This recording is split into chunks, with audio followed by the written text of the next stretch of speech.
Von Brauners Doc Von Brauners. Aproveitando ainda o clima olímpico, vamos falar um pouco mais sobre os Jogos Olímpicos de Paris.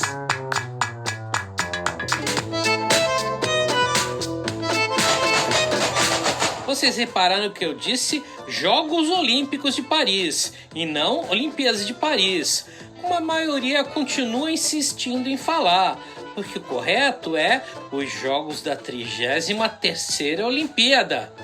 Uma Olimpíada é o período de 4 anos que geralmente começa pelos Jogos Olímpicos. Esta no qual estamos, a 33ª, teve início em 2024 com os Jogos de Paris, mas a anterior, a 32ª, começou em 2020, só que os Jogos de Tóquio só foram em 2021 por causa da pandemia do Covid-19, entenderam? Portanto, Paris sediou agora, em 2024, os Jogos da 33ª Olimpíada, mas ela também já recebeu os Jogos da 2ª Olimpíada em 1900 e os Jogos da 8ª Olimpíada em 1924, há 100 anos atrás. Com isso, Paris se tornou a 2ª cidade a sediar os Jogos Olímpicos 3 vezes. A primeira foi Londres, em 1908, 1948 e 2012. Aqueles jogos que ninguém viu porque a Globo não transmitiu. Os Jogos de Paris foram inovadores em vários aspectos. Tivemos pela primeira vez um número igual de mulheres e homens participando. A cerimônia de abertura sendo realizada fora de um estádio, com as delegações desfilando em barcos pelo Rio Sena e as apresentações artísticas ao longo do trajeto.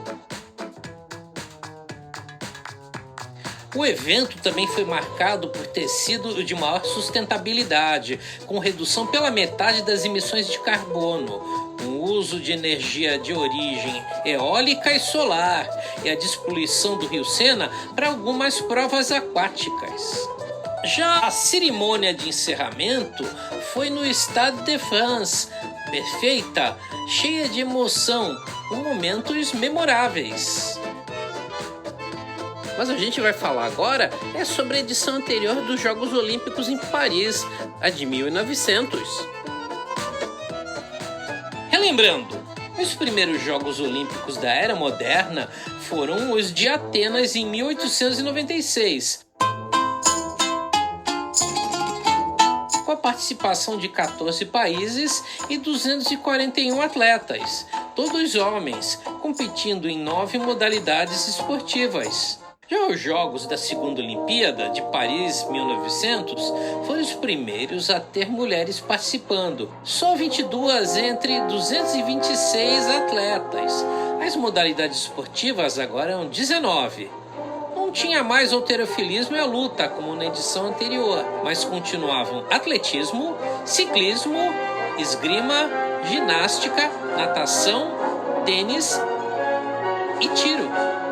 Estreavam nos Jogos de Paris de 1900, cabo de guerra, cricket, croquet, futebol, golfe, hipismo, pelota basca, polo aquático, remo, rugby, tiro com arco e vela. Mas também tinha competições bizarras como automobilismo, motociclismo, motonáutica, balonismo, pesca, corrida de pombos-correio, empina-pipa, salvamento e tiro de canhão. Por que tudo isso? É que os Jogos da 2ª Olimpíada foram integrados à Exposição Universal de Paris, realizada de abril a novembro de 1900, com as provas olímpicas acontecendo de maio a outubro, o que tornou estes os jogos mais longos da história. Como Paris ainda não tinha o complexo esportivo olímpico, várias provas foram realizadas nos parques públicos e a natação no Rio Sena, como voltou a acontecer em 2024. vocês também adoram os Jogos Olímpicos? Viram os Jogos de Paris 2024? Quais os seus atletas brasileiros favoritos? E os Jogos de Paris de 1900? Já tinham ouvido falar deles? Comentem aqui embaixo. E agora, o nosso mantra. Você que não é inscrito, inscreva-se. Já se inscreveu? Ligue no sininho para não perder as novidades. Se já clicou, assista os últimos vídeos. Se já assistiu, deixe seu like. Se já curtiu, comente. Se já comentou, compartilhe o vídeo para o canal. Divulgue para os amigos e mostre que eles estavam perdendo. E se ele quiser assistir, porque o nosso conteúdo está na realidade imerso no subconsciente coletivo da humanidade. Muito obrigado pela sua atenção. E fim de transmissão.